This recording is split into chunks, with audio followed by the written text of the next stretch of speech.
हे भगवान शिव, हे जगपिता, हे परमात्मा, सावन की आपकी इस वीडियो को जो भी सच्चे दिल से लाइक करेगा उसकी जन्म जन्मांतर की गरीबी को दूर कर देना, उसके दुख दर्द राहु दोष पितृ दोष यहाँ तक कि काल सर्प दोष भी दूर कर देना। हर हर महादेव। यदि आपकी इस संतान से कोई भूल हो जाए तो हमें माफ़ करना, हम सब आपकी ही संतान है। लाइक ज़रूर करें दोस्तों।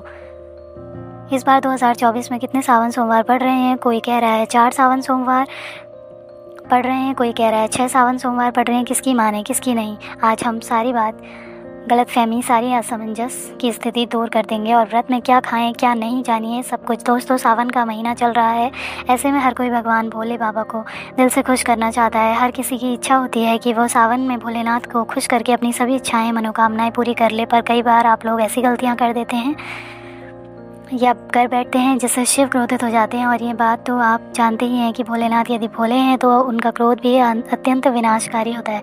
भोले बाबा यदि भोले हैं, प्यारे हैं, तो उनका क्रोध भी अत्यंत विनाशी है दोस्तों। इसीलिए अगर आपने या आपके घर में किसी ने व्रत रखा है या आप सावन का विधान से पूरा करना चाहते हैं तो आज के इस वीडियो में जो भी बातें दी जाएं वो ध्यानपूर्वक सुनकर समझ लें। दोस्तों, सावन में कई ऐसे काम होते हैं जिनको करना वर्जित माना गया है। दोस्तों, अगर भोले बाबा की कृपा हो जाए तो काल भी आपका कुछ नहीं बिगाड़ सकता, क्योंकि कालों के काल है महाकाल। इसलिए अगर आप भी महादेव की कृपा पाना चाहते हैं तो सच्चे दिल से कमेंट बॉक्स में लिखें हर हर महादेव, ओम नमः शिवाय, और कमेंट में अपनी राशि ज़रूर डाल दीजिएगा। यदि हमारे पास सावन में आपकी राशि के अनुसार कोई उपाय होगा तो वह आकर हम आपके कमेंट में ज़रूर बताते हैं और आपको बड़ा लाभ होता है। दोस्तों, सावन सोमवार व्रत में क्या खाएं क्या नहीं, सावन में लहसुन प्याज खाएं या नहीं, व्रत में नमक खाएं या नहीं, कौन सी गलती नहीं करनी चाहिए, पति पत्नी को दूरी क्यों बनानी चाहिए और कौन से रंग के कपड़े नहीं पहनने चाहिए, ऐसी कौन सी गलतियां हैं जिसे सावन के दौरान हमें भूल कर भी नहीं करना चाहिए, और मंदिर में जो एक लोटा जल रखा जाता है उस जल का हम क्या करें,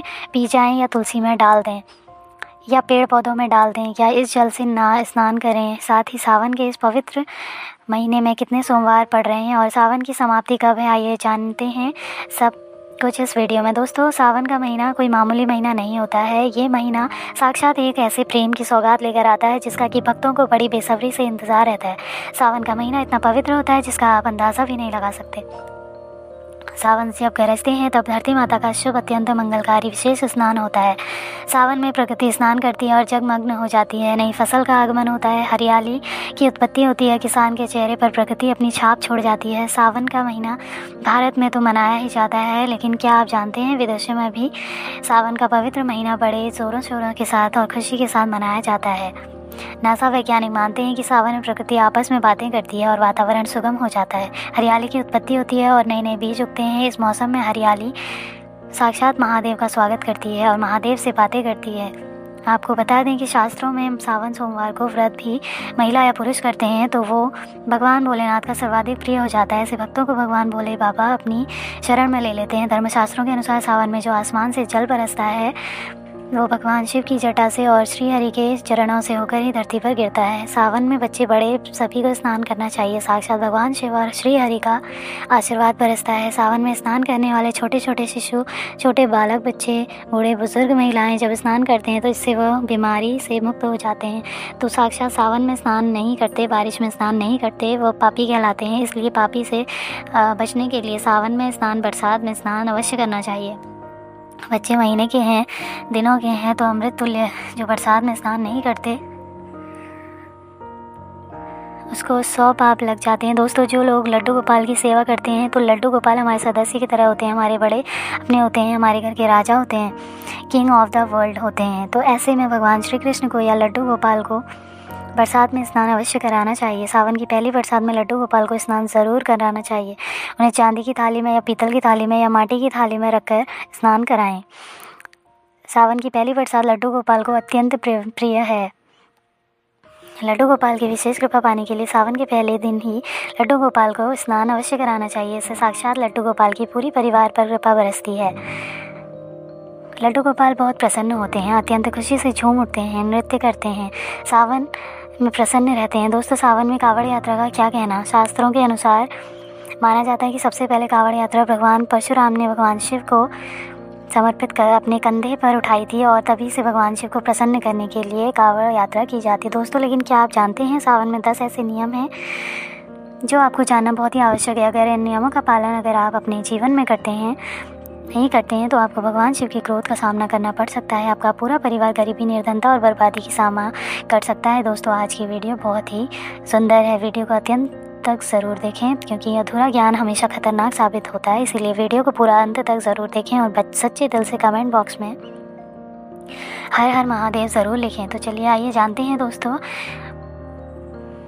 सबसे पहले जानते हैं सावन सोमवार व्रत की तारीख। पहले सोमवार का व्रत 22 जुलाई, दूसरे सोमवार का व्रत 29 जुलाई, तीसरे सोमवार का व्रत 5 अगस्त, चौथा सोमवार का व्रत 12 अगस्त, पाँचवा व्रत 19 अगस्त को रखा जाएगा। सावन का पवित्र महीना 22 जुलाई को पड़ा है। इसी दिन सावन का पहला व्रत सावन सोमवार पड़ा है, जो भी बहुत ही शुभ और अत्यंत दुर्लभ मंगलकारी माना जा रहा है। पहले दिन सावन सोमवार का व्रत विशेष है, दुर्लभ है।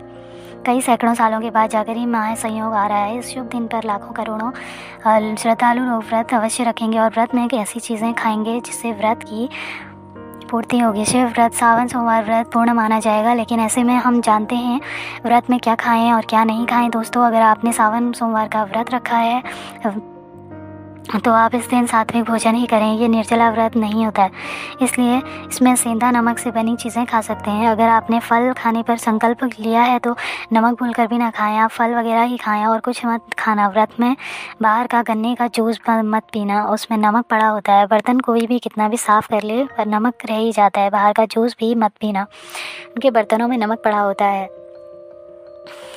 वह नमक आपके मुंह तक जाएगा तो आपका व्रत खंडित हो जाएगा। व्रत में डिब्बा बंद जूस नहीं पीना चाहिए, उसमें कई केमिकल पड़े होते हैं जिसमें व्रत टूट जाता है। और व्रत में लंबे समय का रखा हुआ भोजन कभी नहीं खाना चाहिए, वह दूषित भोजन कहलाता है जिसमें विष होता है। दोस्तों, सावन में कई बार शुक्रवार का दिन पड़ जाता है तो खट्टा भूलकर भी मत खाना, क्योंकि माता संतोषी इस दौरान जागृत अवस्था में हो जाती है, वो रुष्ट हो जाएंगी। इस दिन आप पानी पूरी, इमली की चटनी वगैरह, खट्टे फल वगैरह जाने अनजाने में भी मत खाना, क्योंकि इससे संतोषी माता रुष्ट हो जाती हैं। आपको ज़िंदगी भर कष्ट भोगना पड़ेगा। माता रानी भोली हैं, पर सावन के महीने में जो भी शुक्रवार के दिन खट्टा खाता है उसे परेशानी और माता के क्रोध का सामना करना ही पड़ता है। सावन में साधारण नमक फलों पर लगाकर या अमरूद के बीच में भरकर भूल कर भी नहीं खाना चाहिए। सावन के व्रत में चाय आप पी सकते हैं, लेकिन चाय में नमक मत डालना, इससे हड्डियाँ गल जाती हैं। सावन के व्रत में दूध नहीं पीना चाहिए।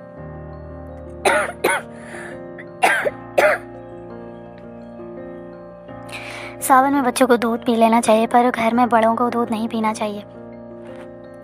किसी कारणवश अगर पी लेते हैं तो उसे पी लेना चाहिए। यदि सावन का व्रत अगर आपने मीठे पर रखा है तो मीठी मीठी बर्फ़ी भोग लगाने के बाद खाइए।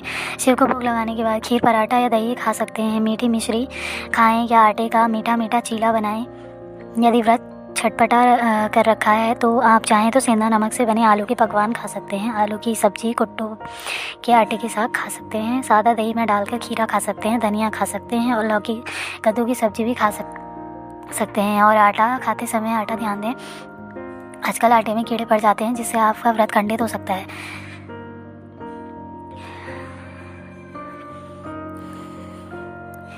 सावन में जितना जल्दी हो सके, सावन शुरू होने से पहले यदि घर में आपके बैंगन की सब्ज़ी या साबुत बैंगन रखा हुआ है, जो कि बैंगन को इंग्लिश में ब्रिंजल बोलते हैं, यदि घर में रखा हुआ है तो तुरंत हटा दें। इससे भगवान शिव अत्यंत क्रोधी हो जाते हैं। सावन में यदि पालक का साग रखा है तो घर से बाहर फेंकते हैं। साग सब्जियां सावन में खाना वर्जित है, खासकर बैंगन तो घर में भूलकर भी नहीं खाना चाहिए, नहीं तो घर हो जाएगा कंगाल। शिव क्रोधित हो जाते हैं। सावन में घर में बैंगन रखने से विनाश होता है। इसके अलावा अन्य किसी भी व्यक्ति को मांस, मदिरा, लहसुन, प्याज इत्यादि का भी सेवन नहीं करना चाहिए। वहीं व्रत रखने वाले व्यक्ति को धनिया पाउडर, मिर्ची पाउडर, सादा नमक का सेवन भूलकर भी नहीं करना चाहिए। गरम मसाला या पैकेट का सामग्री बिना पड़े कोई भी डब्बा बंद पैकेट कुछ भी नहीं खाना चाहिए। 90 पर डब्बा बंद सामान में पैकेट में लहसुन प्याज पड़ा होता है। आप सभी इंग्रेडिएंट पढ़ सकते हैं। सबसे ज़्यादा इस्तेमाल होता है डब्बा बंद चीज़ों में। और सावन में यदि अब ये चीज़ खा ली तो हमारा व्रत टूट सकता है। सावन में चाहे आपका व्रत हो या ना हो, किसी भी व्यक्ति को खड़ी पकौड़ा नहीं खाना चाहिए। वहीं पत्तेदार सब्जियां, पालक, मेथी, लाल भाजी, बटुआ, पत्ता गोभी जैसी सब्जियां या साग सब्जियां भूलकर भी नहीं खानी चाहिए। ये जहर के समान मानी जाती हैं। इसमें कीड़े आ जाते हैं, सांप बिच्छू वगैरह आ जाते हैं। और जो भी व्यक्ति सावन में बैंगन की सब्ज़ी खाता है उस व्यक्ति को घोर पाप लग जाता है। इसी कारण लोग द्वादशी और चतुर्दशी पर बैंगन नहीं खाते। पत्तेदार सब्जियां क्यों नहीं खाई जाती हैं, इसके पीछे एक कथा है, मैं आपको बताऊंगी। दोस्तों, सावन के पवित्र महीने में कौन सी गलतियां नहीं करनी चाहिए, ये गलतियां पाप का भागीदार बनाती हैं। साथ ही साथ ऐसा व्यक्ति नरक में अटका ही रह जाता है। सावन में घर के सभी लोगों को सुबह जल्दी उठना चाहिए और जितना जल्दी हो सके कम से कम पहला सावन स्नान अवश्य कर लेना चाहिए। परिवार में सबको स्नान करना चाहिए। यदि कोई बीमार है तो उस पर गंगा जल के छींटे मार दें। सावन में किसी भी गरीब का अपमान ना करें, क्या पता उस गरीब के रूप में भगवान शिव हों, क्योंकि भगवान शिव सावन में अपने भक्तों की परीक्षा लेने आते हैं। सावन में देर तक सोने वाली महिलाओं का पति बर्बाद हो जाता है और उसकी मृत्यु निकट भविष्य में जल्दी हो जाती है। इसलिए पति के उठने से पहले सावन में हर स्त्री को जल्दी उठकर स्नान कर लेना चाहिए। भगवान शिव की पूजन करनी चाहिए। सोमवार व्रत आपको अवश्य करना चाहिए। ऐसा करने से धनलक्ष्मी का वास होता है। सावन में पति पत्नी को सहवास नहीं करना चाहिए। अगर आपने व्रत रखा है तो आपकी पत्नी ने व्रत रखा है तो आप दूरी बनाकर रखें, क्योंकि इस दौरान ऐसा व्यक्ति भगवान शिव की शरण में आ जाता है।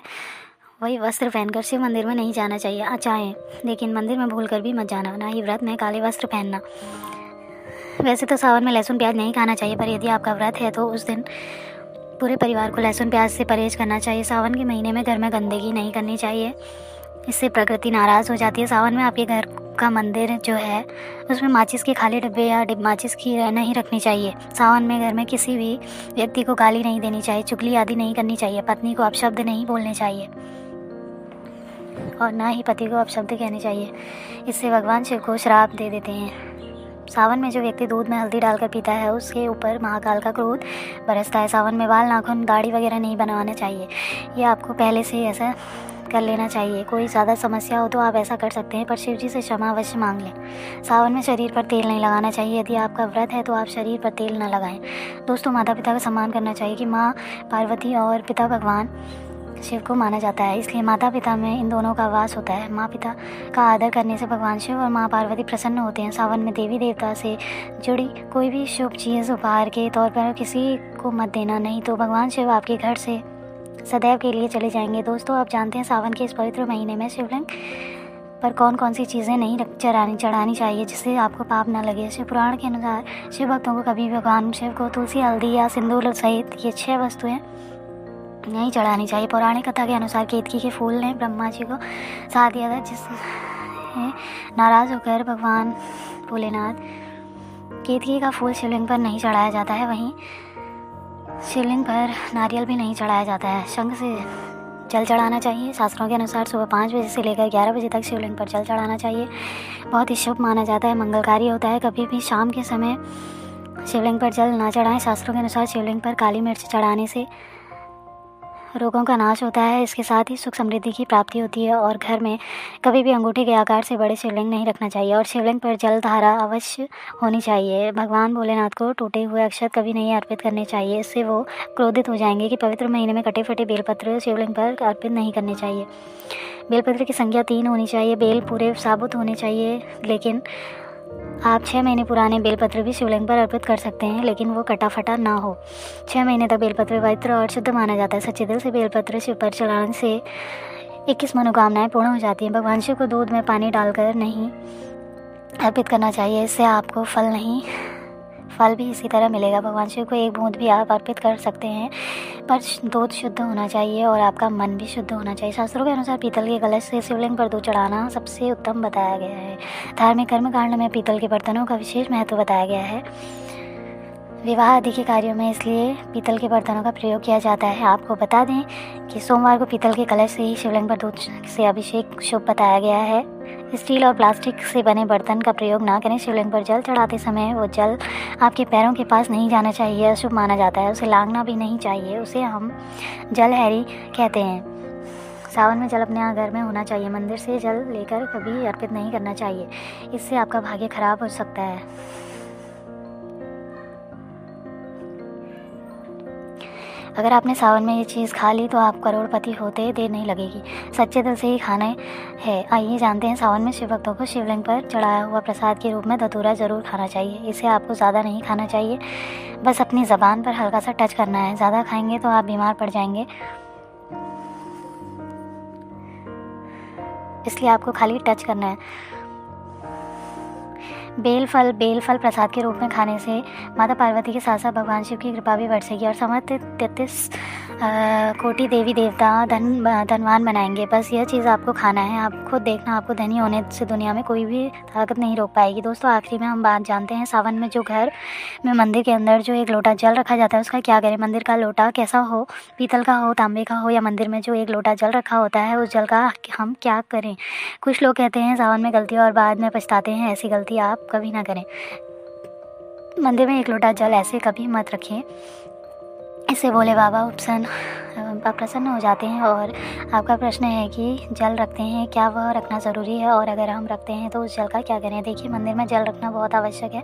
जल एक ऐसी चीज़ होती है जिसमें सभी प्रकार की एक जो एनर्जी होती है वो एब्जॉर्ब हो जाती है। जो तो पूजा पाठ करते हैं, मंत्रों का जाप करते हैं, ये वहाँ प्रार्थना करते हैं, हमारे अपने मन की कामना कहते हैं भगवान से, तो सभी चीज़ें उस जल में समाहित हो जाती हैं। इसीलिए पूजा करने से पहले घर में मंदिर में एक लोटा जल रखा जाता है और उसके बाद दीपदान मतलब एक दीपक प्रज्वलित किया जाता है। यह अग्नि और जल का एक ऐसा बैलेंस होता है और इसीलिए शास्त्रों के अनुसार घर के मंदिर में एक लोटा जल भी हमेशा होना चाहिए और दीपक भी प्रज्वलित करना चाहिए। तो अब इस जल का करना क्या चाहिए। देखिए अब जब हम जल रखते हैं सुबह की पूजा में रखते हैं, मतलब सुबह जो हम पूजा करते हैं प्रातःकालीन पूजा, उस समय उस जल को रखा जाता है और वो जल हम अगले दिन उठाते हैं। मतलब जब अगले दिन पूजा करते हैं तो दोस्तों स्नान इत्यादि करने के बाद तो आप उस जल को उठाते हैं। सबसे पहले तो उस जल को प्रयोग सुन लीजिए। आप अपने घर के सारे कमरों में मतलब पूरे घर में उस जल का छिड़काव करते हैं तो इससे आपके घर का शुद्धिकरण हो जाता है, क्योंकि वो बहुत ही पॉजिटिव एनर्जी से भरा हुआ जल होता है। इससे बीमारी स्वतः ही दूर हो जाती है।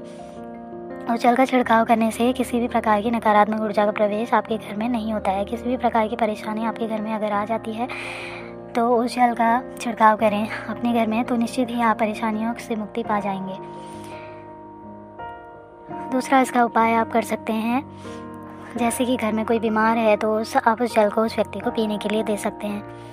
और ये जल इतना पावरफुल होता है कि इस जल को पीने से बड़ी से बड़ी बीमारियों से मतलब लंबी बीमारियों से धीरे धीरे राहत मिलने लग जाती है। और कई बार होता है कि आप लोगों के प्रश्न आते हैं कि दवाई तो हम कर रहे हैं लेकिन हमारी दवाई लगती नहीं है, कोई प्रभाव नहीं हो रहा है। तो ऐसे में अगर दवाई के साथ साथ उस जल को भी आप पीने के लिए रोगी को दिया जाए, यानी मेडिसिन के साथ साथ अगर उस जल को भी दिया जाए तो निश्चित ही वो बीमारी बिल्कुल दूर हो जाएगी। तो परिवार के सभी लोग इस जल को थोड़ा थोड़ा पीते हैं और धीरे धीरे विचारों में परिवर्तन आने लग जाता है, सकारात्मकता आने लगती है और आपस में समन्वय होने लग जाता है। तो घर से क्लेश मतभेद हमेशा के लिए समाप्त हो जाते हैं। मंदिर में रखे हुए जल का वो अगला उपाय क्या है। देखिए अगर आप कोई दुकान करते हैं, कोई व्यापारिक स्थल है आपका, तो प्रतिदिन इसी जल में से थोड़ा जाकर दुकान पर व्यापारिक स्थल पर छिड़काव कीजिए। इससे आपका दुकान आपका कारोबार अच्छा चलता है। जैसा कि मैंने आपको बताया कि जो जल होता है वो बहुत ही पावरफुल होता है, तो पॉजिटिव होता है। मंदिर में रखा एक लोटा जल पावरफुल और पॉजिटिव से भरा क्यों होता है। इस जो सकारात्मक ऊर्जा का भंडार होता है, ये जानते देखिए जल जो होता है अमृत हुआ, मीठे मीठे फल हुए, भोजन हुआ, अनाज हुआ, उससे भी बढ़कर माना जाता है। देवी देवता आपके उसी जल को ग्रहण करते हैं। मंदिर में एक लोटा जल रखना उतना ही ज़रूरी है जितना कि आप सुबह पूजा करना। हम भगवान की पूजा करते हैं और तांबे के पात्र में या पीतल के पात्र में एक लोटा जल भरकर ज़रूर रखते हैं। जल जो होता है सागर रूपी होता है, यही सागर आपकी नई पार लगाता है। मंदिर में एक लोटा जल रखने का कारण एक और होता है कि जो लोग भगवान को डेली भोजन नहीं करा सकते वो मंदिर में एक लोटा जल रखते हैं ताकि भगवान इसे ग्रहण कर लें और ये जल रूपी प्रसाद इसके अगले दिन या सुबह के समय प्रसाद समझकर ग्रहण करें। लेकिन याद रहे मंदिर में रखा जो जल है कभी तुलसी में अर्पित नहीं करना चाहिए। उसके लिए आप अलग से तांबे की पात्री से तुलसी में जल अर्पित कर सकते हैं, क्योंकि जल सभी देवी देवता ग्रहण करते हैं, तो इसीलिए तुलसी में डालना वर्जित है। हाँ, अगर आप घर में लड्डू गोपाल राधा कृष्ण है तो आप एक लोटा जल उनके लिए अर्पित करते हैं, तो आप अगले दिन यानी सुबह उसको तुलसी में चढ़ा सकते हैं। मंदिर में जो एक लोटा जल रखा होता है उसके अगले यानी सुबह अगले दिन इस जल से अपनी आँखें ज़रूर धोया करें। इससे आँखों में रोशनी बढ़ती है, आँखों में जितनी भी बीमारी आ जाती है वो दूर हो जाती है। शास्त्रों के अनुसार जो लोग मंदिर में एक लोटा जल भरकर नहीं रखते तो उनके घर में अकाल पड़ जाता है, कंगाल हो जाता है, बर्बाद हो जाता है, परिवार में मुसीबतें आ जाती हैं और गरीबी का आगमन हो जाता है। आप सब चाहें तो एक लोटा जल में पुष्प आदि डालकर रख सकते हैं, जो कि शुभ माना जाता है। इस जल का छिड़काव करने से बहुत सारी परेशानियाँ समाप्त हो जाती हैं। जैसे कि अगर आपने दुकान का किसी की नज़र लगी है तो बहुत से लोगों के प्रश्न आते हैं कि हमारे काम को किसी ने बांध दिया, मतलब किसी की बुरी नज़र ऐसी लग गई है कि पहले तो दुकान बहुत ही अच्छी चलती थी लेकिन अचानक से नहीं चल रही है। तो आप इस उपाय को कर सकते हैं, निश्चित ही बहुत जल्दी आपको परेशानियों से मुक्ति मिल जाती है और दिन दुगनी रात चौगुनी आपके परिवार में व्यापार तरक्की करता है।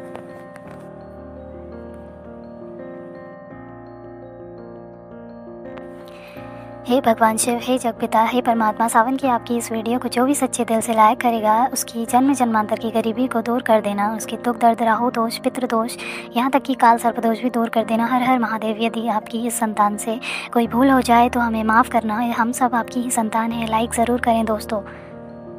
इस बार 2024 में कितने सावन सोमवार पड़ रहे हैं? कोई कह रहा है 4 सावन सोमवार पड़ रहे हैं, कोई कह रहा है 6 सावन सोमवार पड़ रहे हैं। किसकी माने किसकी नहीं, आज हम सारी बात गलतफहमी, सारी असमंजस की स्थिति दूर कर देंगे और व्रत में क्या खाएं क्या नहीं जानिए सब कुछ। दोस्तों, सावन का महीना चल रहा है, ऐसे में हर कोई भगवान भोले बाबा को दिल से खुश करना चाहता है। हर किसी की इच्छा होती है कि वो सावन में भोलेनाथ को खुश करके अपनी सभी इच्छाएं मनोकामनाएं पूरी कर ले, पर कई बार आप लोग ऐसी गलतियां कर देते हैं या कर बैठते हैं जिससे शिव क्रोधित